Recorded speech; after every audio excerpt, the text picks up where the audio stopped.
السلام علیکم۔ قصہ حضرت آدم علیہ السلام کا۔ حضرت آدم علیہ السلام کو اللہ تعالیٰ نے مٹی سے پیدا کیا۔ یہ پہلے انسان کی تخلیق تھی۔ اس کی بناوٹ میں خالق کائنات نے ان جدتوں اور صنائعوں سے کام لیا جو اس سے پہلے کسی مخلوق کی پیدائش میں استعمال نہیں کی گئی تھی۔ اس نئے وجود میں سوچنے، سمجھنے، جذبات کا اظہار کرنے، مسائل کو سمجھنے اور گرد و پیش کے وسائل کو کام میں لانے کی صلاحیتیں باقی تمام مخلوقات سے زیادہ تھیں۔ یہ تعمیر اور تخریب دونوں میں غیر معمولی نتائج اور اثرات دکھا سکتا تھا۔ اللہ تعالیٰ نے اسے نہ فرشتوں کی طرح اطاعت پر مجبور بنایا تھا، نہ جنات کی طرح شر سے مخلوق، بلکہ اسے خیر اور شر دونوں کی قوت دی تھی۔ فرشتوں نے انسان کی ساخت سے اس کی کارکردگی کی صلاحیتوں کا اندازہ لگا لیا۔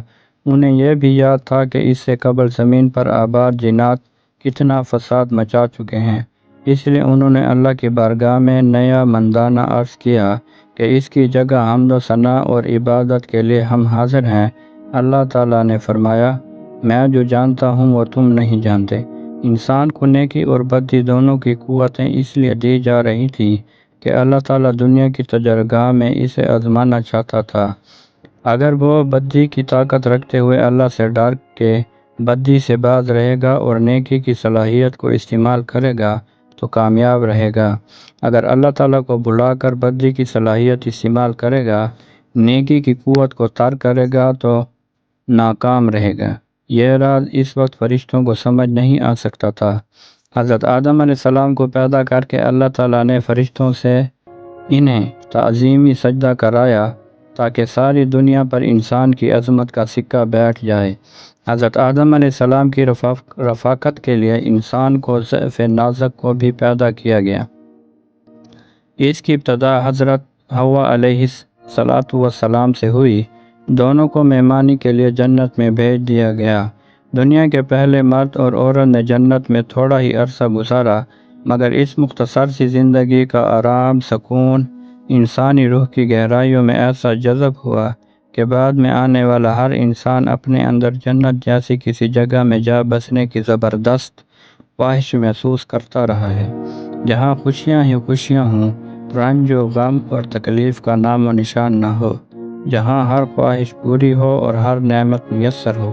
اللہ تعالیٰ پر ایمان رکھنے والوں نے رسولوں کی معرفت یہ جان لیا کہ ان کی اصل منزل جنت ہے، اس لیے وہ نیک اعمال میں بڑھ چڑھ کر حصہ لیتے رہے تاکہ اپنی منزل کی طرف لوٹ سکیں۔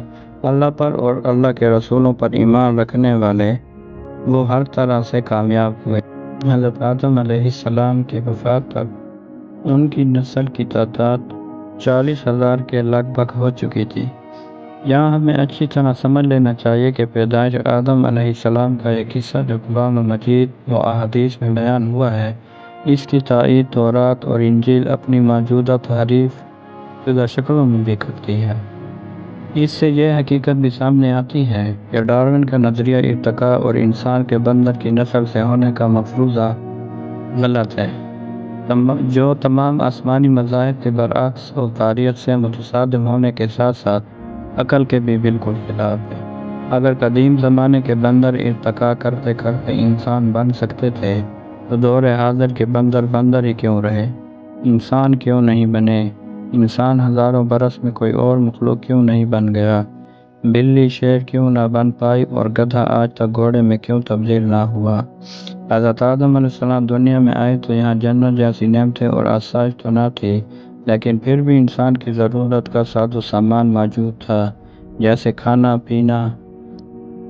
کھانے پینے کا سامان تھا، ستر پوشی کا سامان تھا۔ حضرت جبرائیل علیہ السلام اپنے ساتھ گندم لائے۔ حضرت آدم علیہ السلام نے وہ گندم زمین میں کاشت کر کے اناج حاصل کیا، اسے پیسا اور گوندھ کر روٹی تیار کی۔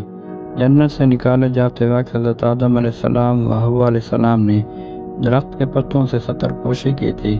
دنیا میں اس کا مستقل انتظام اس طرح کیا کہ دمبے کے بالوں سے اونی کپڑا بنایا گیا، اس سے حضرت آدم علیہ السلام کا جبہ اور حضرت حوا علیہ السلام کا کرتا اور اوڑھنی تیار ہوئے۔ حضرت آدم علیہ السلام کی اولاد ہوئی تو ان میں نکاح کا سلسلہ شروع ہوا، اور یوں آدم علیہ السلام کی نسل کی افزائش ہوئی۔ دور حاضر میں مغربی محققین نے جہاں انسانی تہذیب و تمدن کو لاکھوں سال قدیم بنایا ہے، وہاں یہ بھی دعویٰ کیا کہ شروع میں انسان جانوروں کی طرح برہنہ پھرتا تھا، کچا گوشت چھپاتا تھا، نکاح کا کوئی تصور نہ تھا، مرد و زن کسی رسم اور قید کے بغیر شہوت پوری کیا کرتے تھے، ہزاروں برس بعد وہ کھانا پکانے، پہننے اور نکاح کا عادی بنا۔ یہ دعوے محض قیاس کی پیداوار ہے، تاریخ ان کی تردید کرتی ہے۔